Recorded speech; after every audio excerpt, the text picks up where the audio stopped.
Right.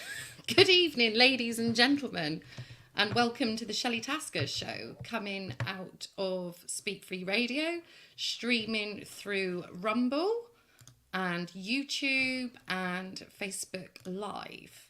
I'm probably looking all red and flustered here because I've literally just the last 5 minutes managed to get a connection with our guest this evening. So I've known Phil for a few years since all of this COVID palaver, and unfortunately Tony did lose his son. I think it was just over a year ago. Anyway, amongst others, he's fighting the cause and he's got a story to share, and I think this is really important. And without further ado, let's bring him on and hope that everything's working. Good evening, friend. Hi, Shelley. Yeah, fine. Thank you. Ooh, for some reason, I don't think people want you talking about this, Phil, because I could send messages to everyone, but not you. But anyway, we've made it. So thank you for coming on. And, That's okay. you know, I know this is a hard subject for you as well, but I understand that you want to share it and make people aware and things that are going on to fight what's happening, basically. So let's... It is very controversial. It's going to piss some people off because they think I'm a conspiracy theorist and I'm not telling the truth and what they've done. It causes a lot of offense, a lot of anger, but I'm not intending to do that. We, each of us, have chosen a path in life to take, and whether we're right or wrong, we've chosen that path. So people that have chosen, and that includes me, to be vaccinated, it's their choice, and I'm not making judgments or condemning. However, having done it myself and then experienced what I've had experienced with my son, I've started to look more closely, and I realized that there probably is a considerably large conspiracy going on. And so I've been digging at it. And what I discovered was I'm not alone. I'm very much not alone. It's a huge subject. It really pisses some people off to an amazing degree. You know what it was like when we were saying, oh, I'm not getting vaccinated, or what did you get vaccinated for? People got really angry with each other. And whether that's their statements were also very interesting. Sorry. Whether that was deliberately intended by the government or not, I just don't have a clue. But all I know is that there's a whole load of people who've gone through hell. Not that many in the case of things, when you think that 32 million people were vaccinated and maybe 7 million died. That's the sort of figure. But in the UK, we're denying it totally. It doesn't happen. We're still asking people to be vaccinated. What happened in my son's case was he was compelled to because of his job. And there's lots of people who can relate to that. And he had the 2 vaccines. A year later, I came into the sitting room. He said, Dad, it hurts. He fell into my arms and died. And that is when I really started to look closely at what was going on. And how old was he, Tony? 32, fit and healthy, played football for Bevington football team as a lad. So, he was pretty healthy. Yeah. And anyway, he had to be quite fit to lift up the old people that he was going to look after. He got depressed because of the deaths that he experienced over COVID. However, I discovered after the post-mortem was done that he'd had a previous heart attack that I knew nothing about, and that had, I think, created a depression in him.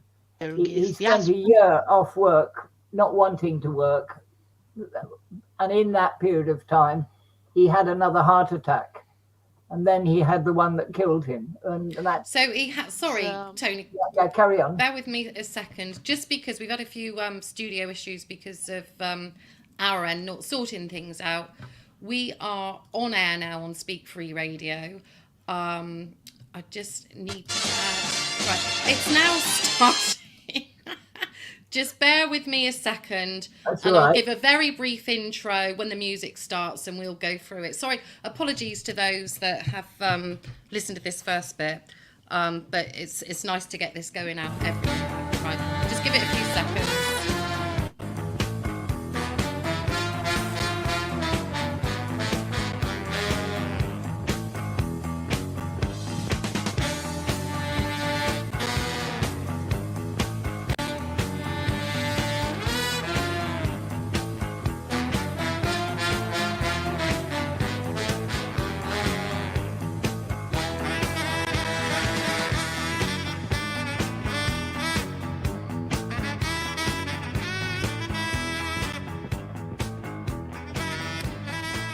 Good evening again, ladies and gentlemen. This is a second introduction, very briefly, because we did start, and down to my own fault and communication problems, we thought the show was off, but it's back on.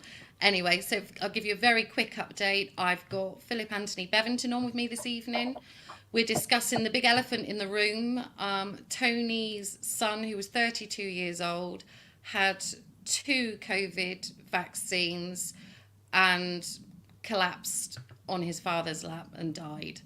Tony is now starting at his story, so yeah, there we are. I'm gonna let you carry on, Tony. So you were saying he had his first 2 AstraZeneca vaccines. Interestingly enough, right, the British government pulled the AstraZeneca vaccine about a month after his last one, saying that it was dangerous for young people, and we have seen a number of young sports people dying on a fairly recurring situation. It happens a lot, but the government, it sort of all spread about this, but what really got up my nose was that the government said, oh, but it was a success.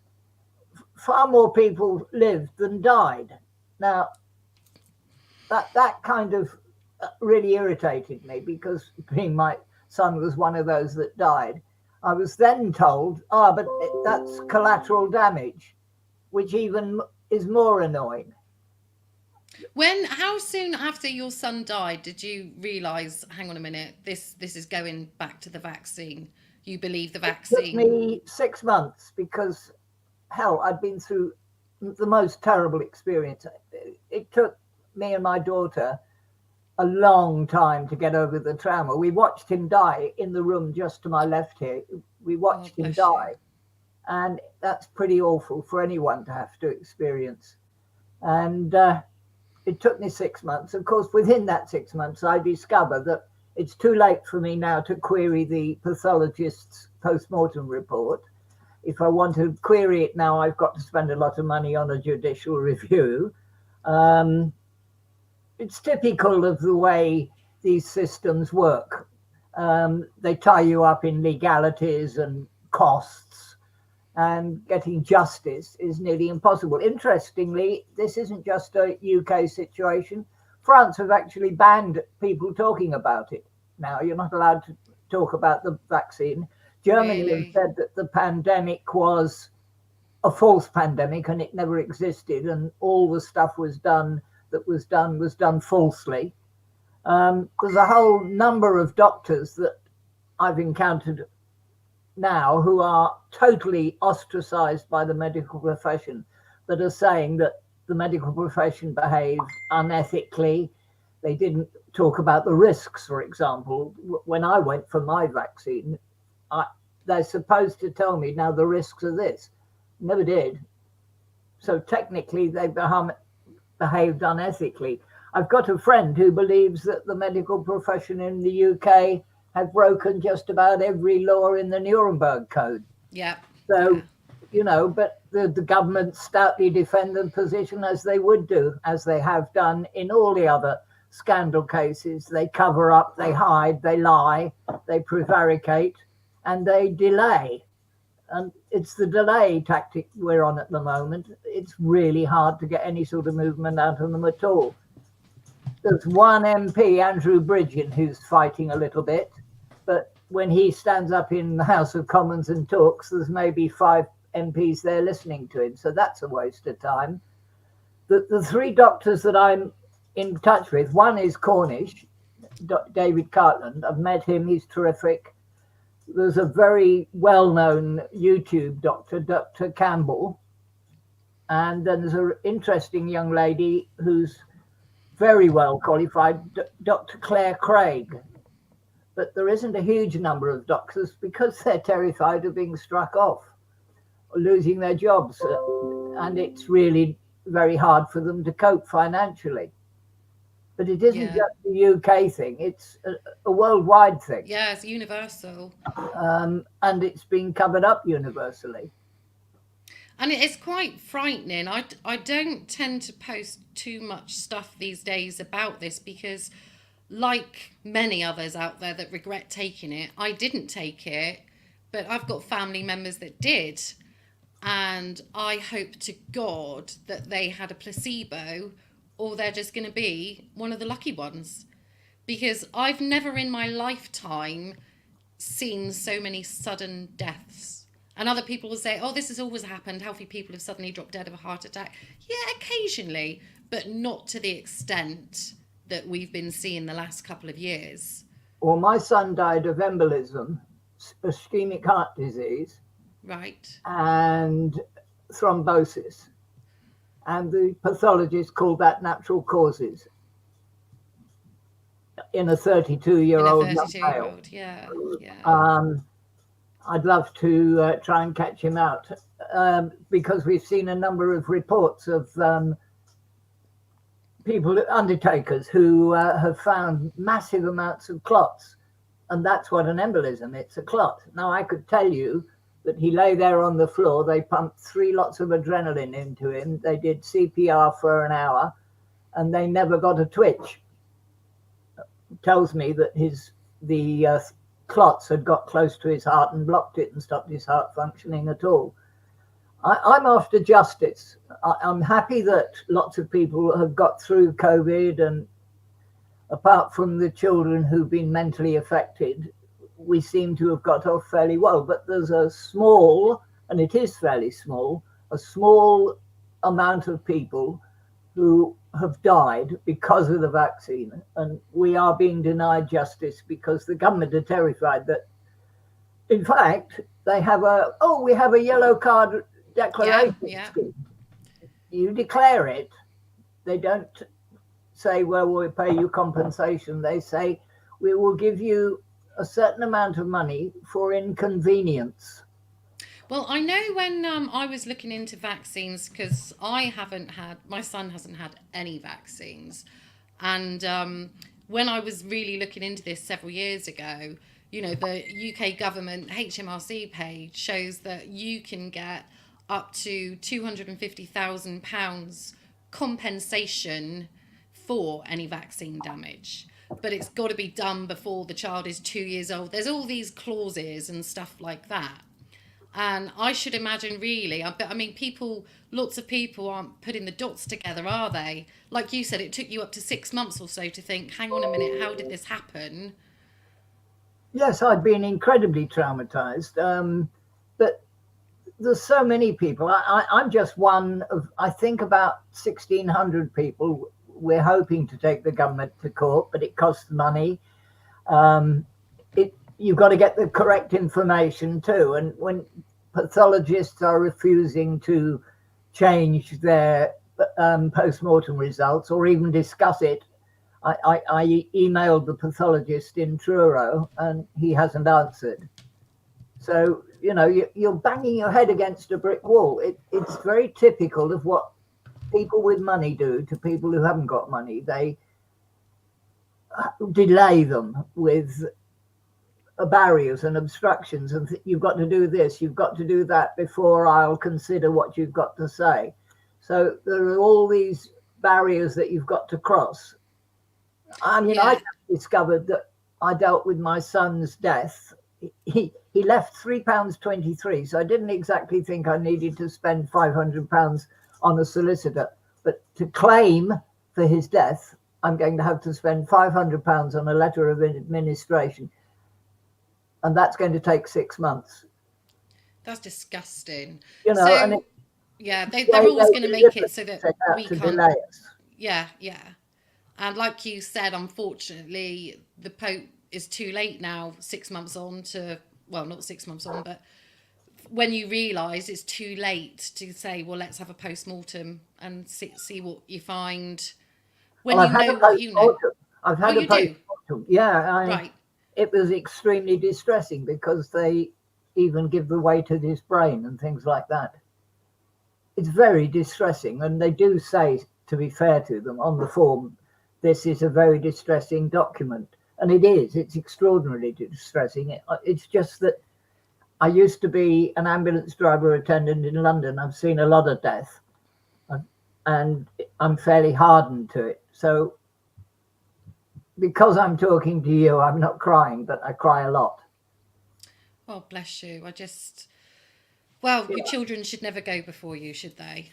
No, no, they shouldn't. But especially not like this, which was awful. It was a really unpleasant way to die for him. Yeah, yeah. And when, I don't like asking too many personal questions on this, but like with the post-mortem, did it show like what lots of us have seen on post-mortems that have supposedly been carried out by victims of the COVID jab? Oh, better be careful with streaming on YouTube, actually. And I'll say that word, it'll be deleted straight away.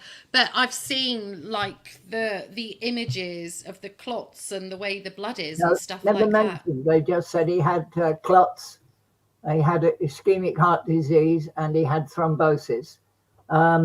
They didn't, as far as I'm aware, they should have done platelet tests to see the protein spikes in his blood. I don't think they did that. So there are omissions, but I can't challenge this anymore because too much time has passed.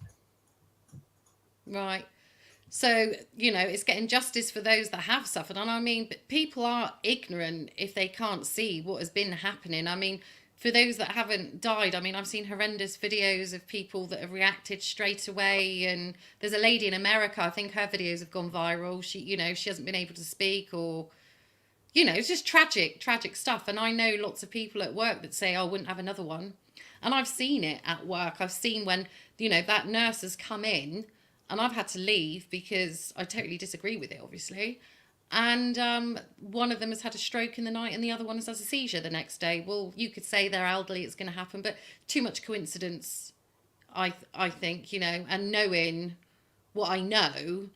And I was fortunate because I think over the years I've done my research on vaccine, and I feel for people because I think everybody went to have it because, one, they thought that it would help them, save them, and secondly, because life would get back to normal if everybody was jabbed.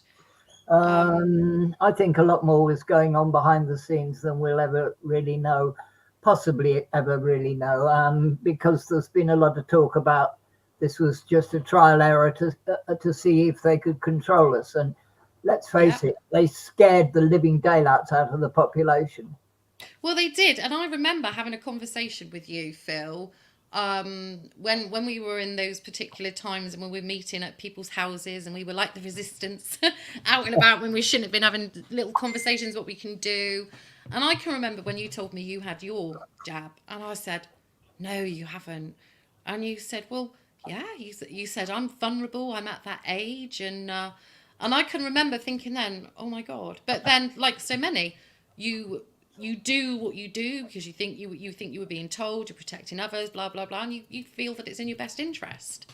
I'm 84 now, and I was a paramedic in London, so I've been brought up in a medical family, and I was taught to respect the medical profession and to believe everything they said to me. I'm afraid now I don't trust the doctors an inch. I think the NHS has gone to hell. And the pharmaceutical industry is pulling the strings. Definitely. We need sick people for them to make an income. And everything is like, no preventative drugs, are they? They're all like to cure the symptoms, not what the actual problem is. And I think also we're run by a corrupt government who saw COVID as a chance to make a killing. And they made a killing at our expense. They did. And all of these people, there were so many, they were murdered in the care homes because they weren't given a chance. It's just like, oh, we got this, you're going to die, let's put you on end of life care. And I know It's a real strange one, because obviously I worked in the hospitals, and where I worked it was quiet and I had no work for a couple of weeks, but it was the care homes that really struggled with it, because the hospitals were putting these people in care homes that did have some flu virus. Now you see, I'm still in the realms of, can you catch a virus? I don't know, because I sit in the middle of lots of things. I can see things from both points of view. Do viruses exist and blah, blah, blah. But it's well known in the home that I worked at, it was terrible. They had so many people that died and got poorly. But then if they didn't know about COVID, would that just have been your yearly flu? If you look into it, some of the pharmaceutical companies have had patents for COVID vaccines for the last 20 years. Yeah. Which kind of stinks in my book. It makes me extraordinarily suspicious. And him dying and everything, I've become extremely suspicious. I don't trust the government, whatever they are, in any form whatsoever. We've been sold down the river, and we are continuing to be sold down the river. I'm quite sure that what I'm saying will really annoy some people. No, I think they've got to see it. They've got to see it. They can't They're just say that. incapable of seeing it, that they are incapable. Well, maybe. Yeah, maybe. Yeah, they're all getting ready to have their boosters. And they're like, well, the government triple vax. They're pushing and they're saying new variants. Well, I just don't trust this anymore. No. And I mean, I was poorly, but because we watched the videos of what was going on in China, I thought that if you had it, you would literally drop down and die. So when I had the symptoms, flu symptoms, I might add, I had a few days, I felt really rough. And I've never had the experience before of having like an elephant sit on my chest. That was uncomfortable, and I've never had that before. But lots of people that get chest infections and asthma and stuff, that's how they experience it. So lots of people will still say that actually COVID has not been, what's the name for it? Identified. It's not actually been, the virus hasn't been isolated. That's what they say. I think it's been isolated in a number of variants as well. My first job as a lad was in the Medical Research Council. And if I told you what some of the professors got up to in those days, they'd be cycling around London with virulent viruses in test tubes in their back pockets. Yeah. So really, the government claim lots of things. Most of it is lies. They say what they think we want to hear. Yeah. And there's so many people, they do hang on. I can remember my ex-mother-in-law, and I said, do you really believe that the government's got your best interest at heart? And she said, of course I do. And I was just like, but because I think I've been awake for quite a long time, and I've always been very anti-establishment and the opposite. I can't help it. People probably think I'm just a pain in the ass. If they think that, I'm going to think the opposite. Well, I'm inclined to do that. We mustn't forget. I mean, I don't want to nominate or let drop any of the people in the group with me, but there's one lady. She had 5 members of her family drop dead on the same day from the vaccine. Now, fancy coping with that emotionally. Yeah. I know that it's seriously affected me. My daughter had to have counselling. I'm a tough cookie. I do my grieving quietly on my own. At which point I feel kind of like slightly sad, but I am tough, and I need to be. Yeah. I'm going to fight, and I'm looking for any information. Anybody who thinks maybe they actually come under this, if they can communicate with me, I'd be delighted, not just to help them, but to steer them in the right direction. And it isn't just the bereaved group. I'm with the bereaved group, but there is another group for people who've been seriously damaged by the COVID vaccine. A lot of people didn't die from it. There was a lot of people with brain damage. there's a lot of people now with these cancers, and people are saying that this is stemmed, they call it a turbo cancer, don't they? That this was going to happen from the jab. And the amount of people I know that seriously now, they're like, I would never have another one. My health has never been the same since. And there was a scary video out that came out of Germany the other day, which said, if you've had the vaccine, you're going to die. Not now, not tomorrow, maybe 3 to 5 years' time, you're going to die. And that's what's frightening as well. And I don't share anything like that anymore because, like I said, I've got close family members that have had it, and possibly, we don't know the percentage. I do believe there was probably a placebo in lots of them, but we're not going to know. But we do. I think it was, when somebody was saying about getting it, I was looking at all the effects and everything like that, and I said, well, if I was forced to, I would have chose the Moderna because that seemed to have less side effects. And is it right, AstraZeneca have, they're the ones that's been taken off the market now, because one of them has, hasn't it? The ones my son had, AstraZeneca. He had his last one in March 21. In April 21, the government pulled it for young people. I've got a guy, I don't want to say the name, the dancing Israeli. I know you're listening and you're there. Bear in mind that we are on English radio and we have got to be careful what we talk about. If you would like to come in and have a quick chat, say something, please do, but just remember our freedom of speech and stuff is very different than yours, because I wouldn't even like to read what you just typed in the private chat. But I understand where you're coming from. So if you want to say a few words, please do so.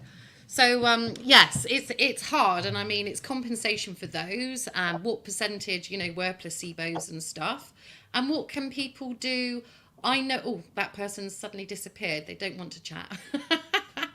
I know a homeopath that has dealt with so many cases of stripping the metal out, detoxing your body from the metal, and I just would advise everybody that has had these jabs to go and have a detox process. I don't know how valuable it is, but I would be trying to do anything. I don't know if you're aware, there's a whole new movement where people can sell unvaccinated blood and unvaccinated semen. Well, that wouldn't surprise me. Yes, I didn't. And I've got a friend who's and it's interesting because I'm okay, I know my partner's not vaccinated. But when we talk about, she's single and she meets somebody and she said, literally the first question I really need to ask is, have you been vaccinated? Because lots of people as well believe that when somebody's just, vaccines do shed, that is a well-known fact. I've kept my son home from school on days when they've done vaccinations. But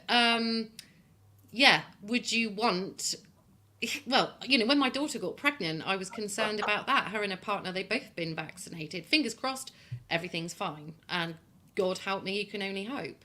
But, and unvaccinated semen, it's, I get it.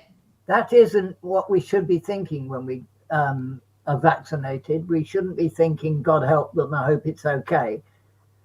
Is it? That's not the way we should be approaching it. We should be approaching it with confidence and knowing that it's a safe product and what's in it is not unpleasant, because some of the vaccines have some pretty unpleasant stuff in it, not least mercury. Well, this is it. And, I made this decision. I followed a doctor back in the day, and I went to have a talk because my ex was very much, he wanted to get him vaccinated. And then when a doctor turned around and said, oh, this is my discoveries and research, he was like, no, we're not vaccinating. But it takes someone like that to stop the people. Now, at the time, I was with everybody else. I was out on roundabouts with signs, don't take the jab. And everybody that did, I used to say, take that information pack home with you, read what's in it. Problem is, we're too trusting. We've all, I took my eldest children, it's 6 weeks' time, take them to get jabbed. And fortunately, now my daughter's not jabbed her children. It's we've trusted for so long in the government and the NHS that you do, you do what they advise, unfortunately.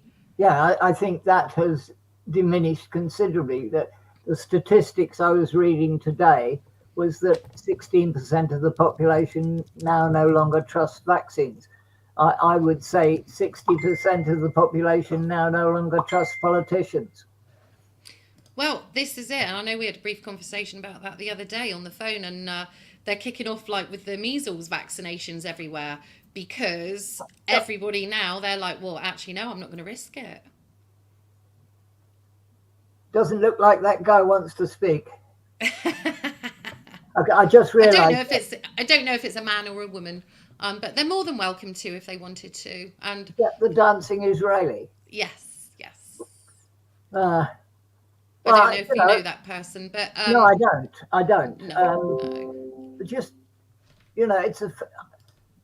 it's a subject that really, as I said at the beginning, it really upsets some people. They get very angry about it, and I've heard such rubbish. It was the other day, somebody said to me, well, of course it's been tested.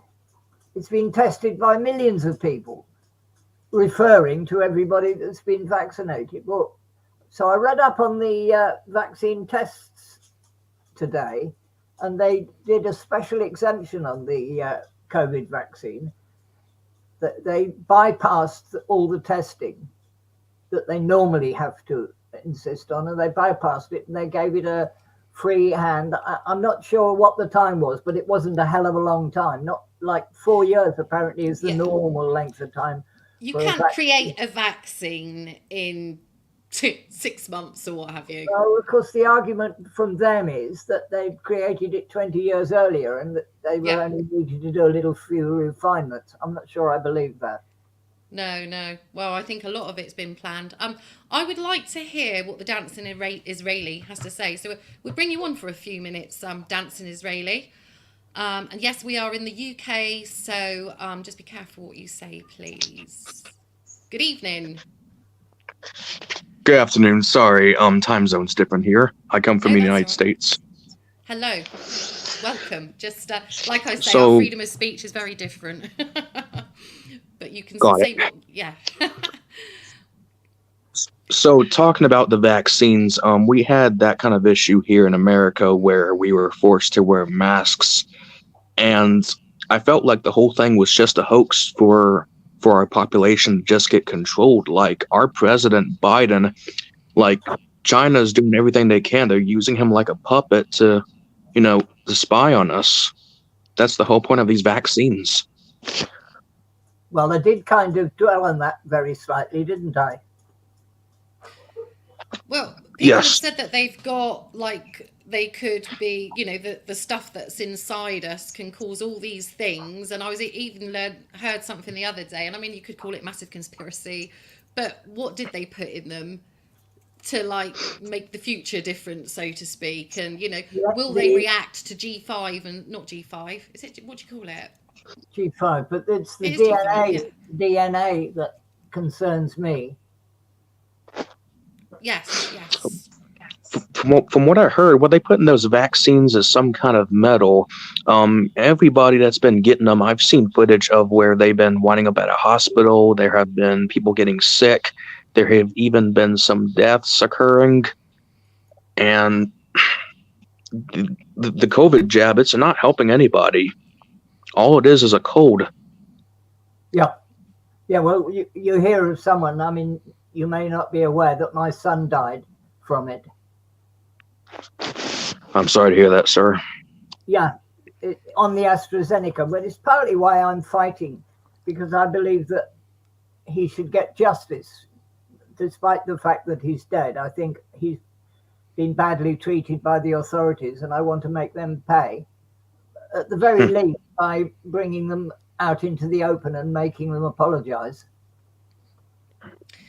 You and lots of other people's, And regarding your first comment, Dancing Israel, you can mention what you say, because I find it interesting what you did say. But if we can just, like, I don't know, keep it tame, because I know exactly where you're coming from about who created COVID-19 and stuff like that. That's if you feel comfortable.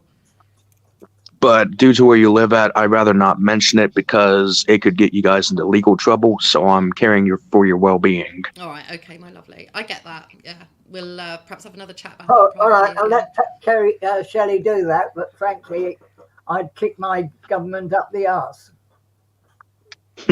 Yeah. So I'll say that Chewie Wise is not a Jew. It's just a character based off a horror movie. Oh, okay, right, okay. See, Just for legal reasons. Right, no, that's okay. I'm particularly fearful because my father got sent to prison for 18 months for hate speech for discussing that subject. I'd welcome them trying to do that to me. I'd welcome it. Well, you can talk about this, but for that one, no. There's no point in going there. Yeah. Seeing as it's an interesting story, my son. I mean, I worked in Papua New Guinea. His mother, who I married, I didn't know she was pregnant when I married her. And my son was born, but he wasn't my son, but I adopted him and I adored him. And I feel like in some ways I brought him to England to die, which is really not a nice thing to think, is it? No, but then I think on the other hand, you've got to be so proud of yourself. You brought up somebody else's child as your own, and it's not blood. It's not blood. No, you gave him a wonderful life. You know, I adored him. Yeah, of course you did. Of course you did. He was my big black boy. Yeah. He was wonderful. Yeah. Well, moving on. Well, Dewey Wise, the thing. I'll let you go, my lovely. And thank you for coming on. And perhaps at another time we'll have a good chat about that subject. Oh, thanks. Thanks, God bless. Thank you. Take care. Bye. Yes. Bye. Bye. I do like it when people pop in and just it's nice to see you've got people listening from different places as well. Yeah, I mean, this has affected so many people, and I mean, like you say, the doctors. I know you're friendly with Dr. David Cartland, and I think you go to Stand in the Park regularly with him. And I interviewed him probably a couple of years ago now when he first came out, and he's lost his job over this. Yeah, I think he's really suffering at the moment. Yeah. He's being well vilified and he's having a really hard time. I make a point of messaging him from day to day just to keep him on the up because it's a bad place to be. He's put himself out on a limb and somebody's chopped the limb off with him sitting on it. But I did post up on my Facebook site, Dr. Claire Craig. She's looking at it very thoroughly. And you must have come across Dr. Campbell. He's done innumerable posts, videos on YouTube about it. And then there's Hugh Grant, but some people think Hugh Grant's a bit of a waste of time. So it is. I've been watching several things, and you've probably seen as well the Undertaker, Dr. Looney, not doctor. He's not a doctor. John O'Looney. And there was a video that went viral last week where he phoned the police. Did you see it? And it was part of our group. Right, okay. Well, he phoned the police and he was on the phone for 10 minutes and said he's got a criminal offence to report. And he read through everything. And crime number and everything. Yeah. And the policeman at the end was kind of like, yes, we'll look into it. They're not going to do anything, But he was one of the first funeral directors that came out saying about all of the deaths after the vaccines. And I also interviewed a guy, I can't remember his name, but he was an undertaker as well. And he was saying that he's never in his life seen so many babies for burial, so many mothers that lost their babies after having the COVID jab. And they were pushing it on people that were even in labour. You need to have your COVID jab and everything like that. You haven't had it yet.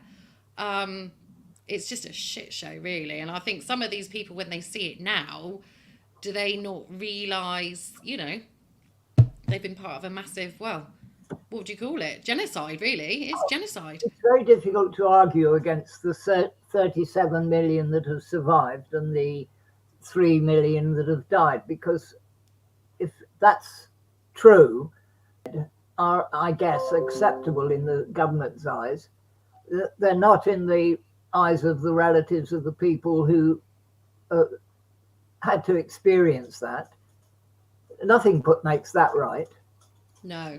But what I'm finding so infuriating is yet again the government hiding the truth, not having the guts to stand up and say, well, we made a mistake, or this was wrong, we didn't get it right.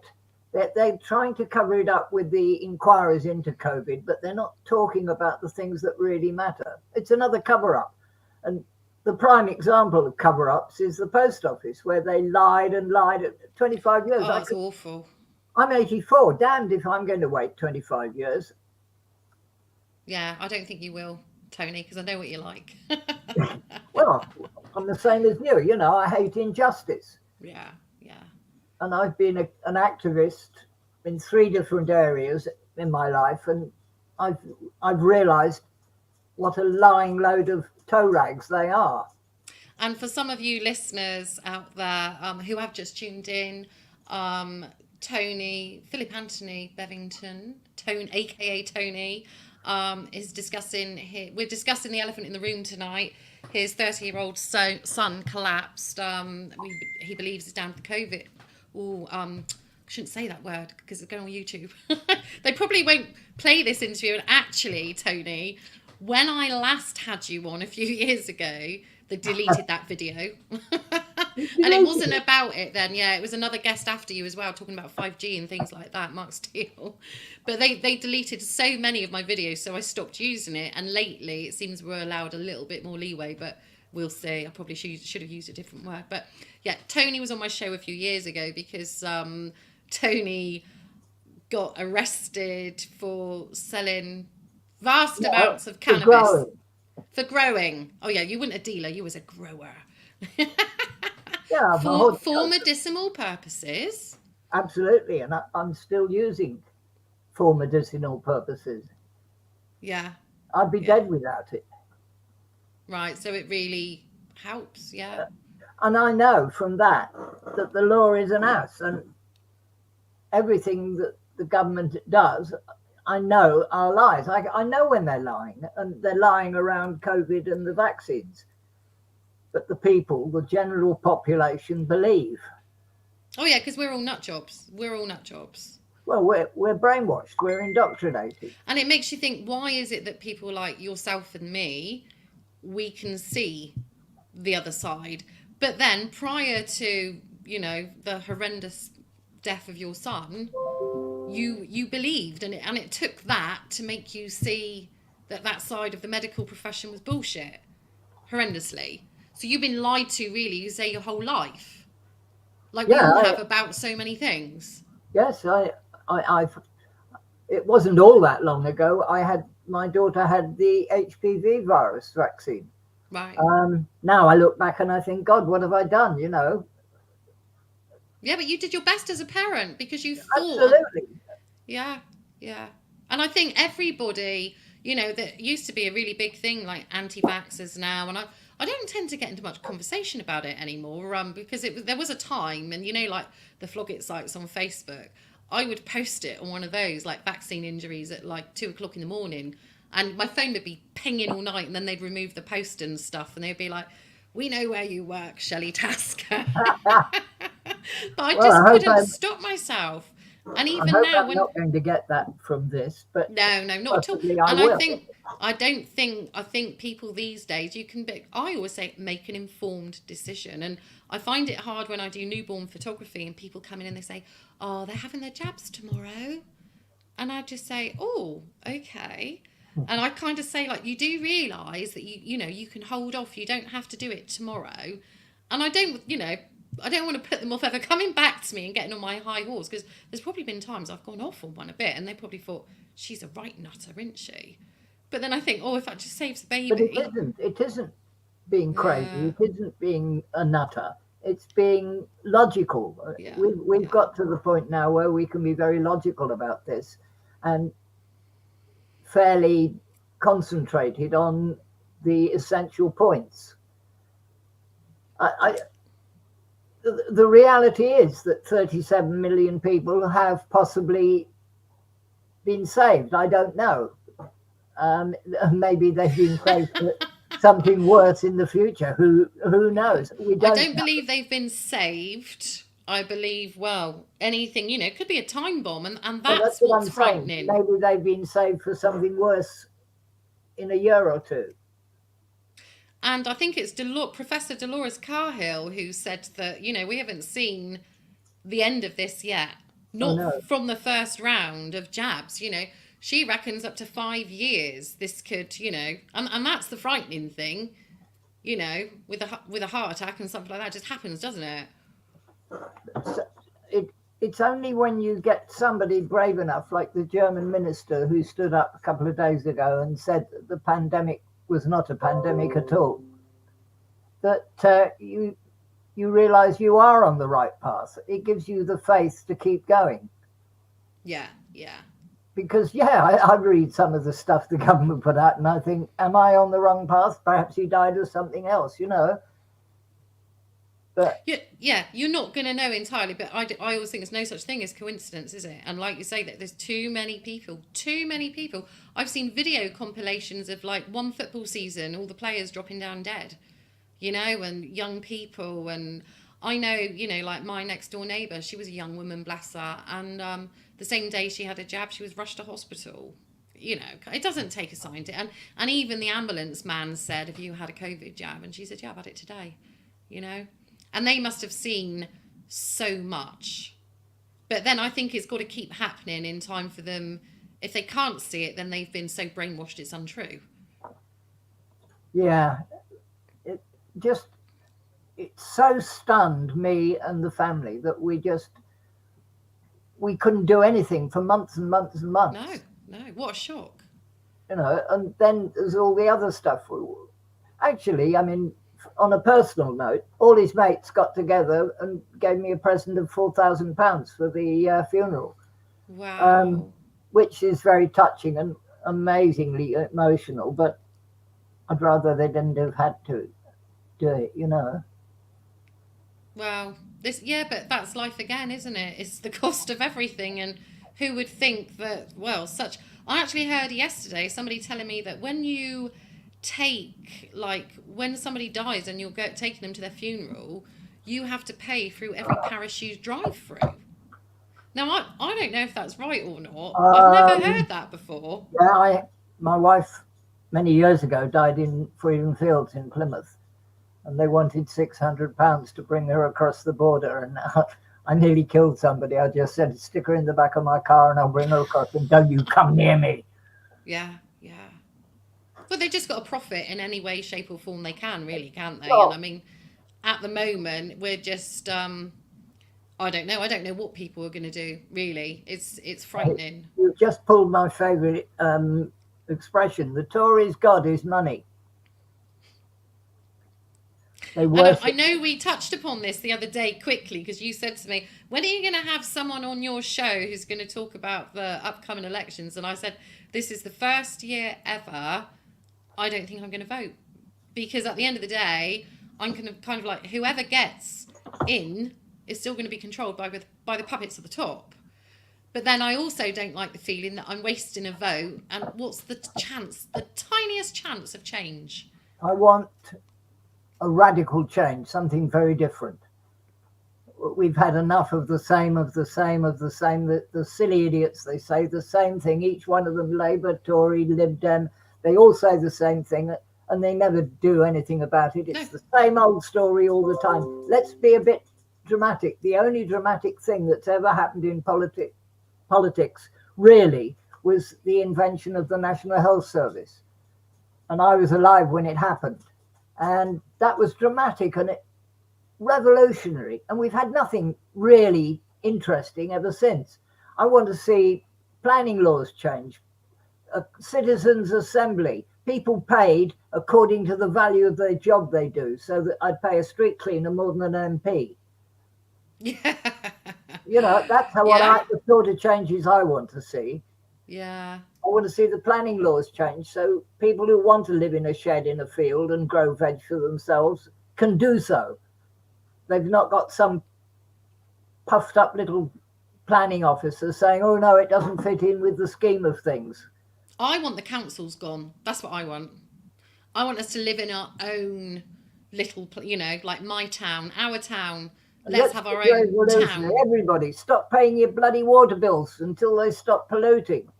Yeah, but the problem is, and this is it as well, because like I know that I stopped paying council tax last year, and then I got the EBGBs, and I thought, actually, do you know what? I can't cope with this. Choose your battles, everybody says, and I really couldn't cope with the point of a bailiff knocking up at on my door, mainly because I've got a child here. Okay, and if I'm out walking the dog, and the child would probably say, "Come on in, mummy's out walking the dog," you know. I can't, but at some point, I probably will go down that path, and it's no different, really, than not paying your TV license. I haven't paid that for over 10 years. That doesn't bother me at all. If somebody was to turn up here, and they wouldn't now because I haven't paid it for so long, but it's got to be like that with your council tax and other bills. And, you know, like the whole electric thing, I know of people that get free electricity. Well, it should be free. You know, it was created free as free energy, and it's just the companies around that are the agents for it, so to speak. So when you change your supplier and then say a different company take over, they just take over that box. So it doesn't matter. And I was saying to somebody, the problem is with that, I fear, they will class that as stealing and you will go to prison. And it's like she said to me, but that's because if you attend their court, you're entering their system. And the key is you have to be hard as nails, tough as shit to ignore all of that. And let her bin it, you know? Yeah, I wish I had more courage. I find people in this country too acquiescent. They're just quite happy to accept what's being told to them. They don't question it. They just get on and let it happen. And that's got to stop, because it's been used against them now for a long time. Yeah. But that doesn't... Yeah. We kind of diverted off, didn't we? Well, we did, yeah, but that's what I like. I've really covered most of the subject of this. There are a lot of people out there who are fighting the same battle as me, and I wanted people out there to be aware that there are these people, because they need all the support they can get. Yeah. And daily I hear them really concerned and worried. You know, what am I going to do? I've got a husband who's unable to speak, talk, move, do anything, and no one's helping, and I want justice.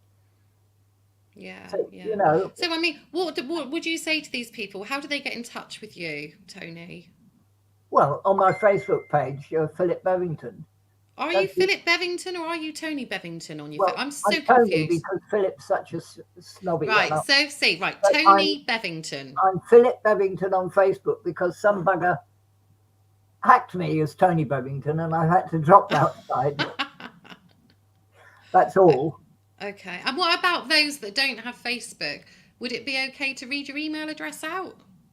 Yeah, sure. Yeah, right. That'd be fine. So it's Philip Anthony Bevington and no H in Anthony. It's Anthony, not Anthony. One L in Philip, no One H L in Anthony, and gmail.com. At gmail.com. And if anybody wants that and they can't remember that, just please leave me a message. I prefer not to be totally insulted, although I don't think anybody could be bothered to waste their time for it. It's funny because a couple of years ago, this sort of interview, well, actually probably 4 years ago, this sort of interview would have sparked so much controversy because there'd be all those damning people like us. But now I think there are a lot of people, they may not say a lot, but they wouldn't have any more.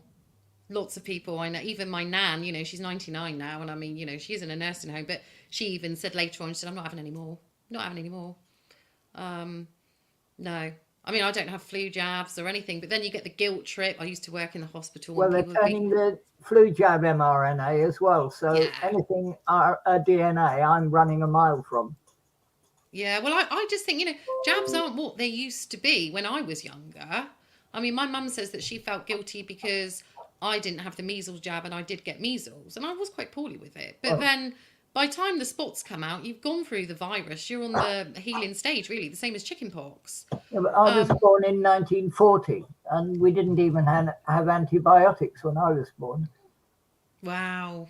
I've seen so many changes and I'm quite proud that I've actually flowed well with the changes. I haven't been resistant to them. I'm very open-minded. Yeah. Perhaps it's my parents' upbringing, but I'm very open-minded to new ideas. Yeah. Although I don't go much on the new transgender stuff. You and many others, yeah. Well, I've got a nephew who trans, and I'm having great difficulty with it. A grandson. Nephew. How old is he, Tony? 32. Yeah, he's 32. Has he started the transition? Yeah. But I just, I believe in treating people as civilized human beings. So what he's chosen is his right. My whole ethics in life is freedom of choice. The right for people to make their own choices as long as they hurt nobody else.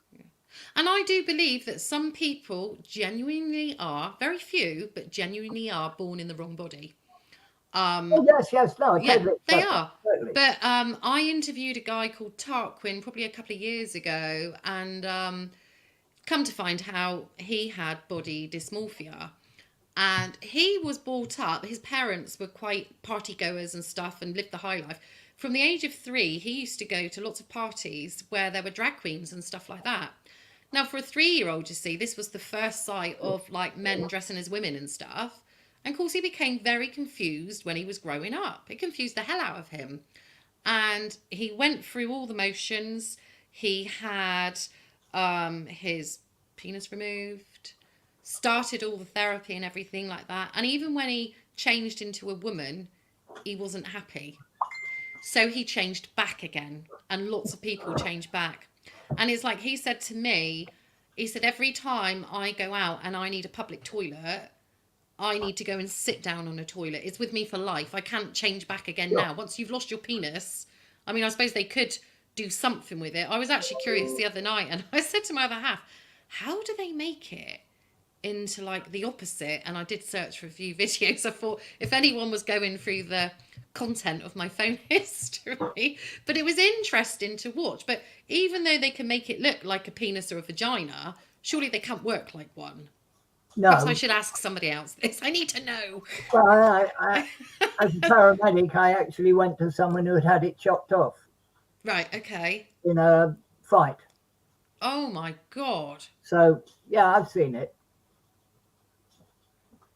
Lovely That topic, is isn't it? one of the reasons that I am so strong and so able to survive my son dying.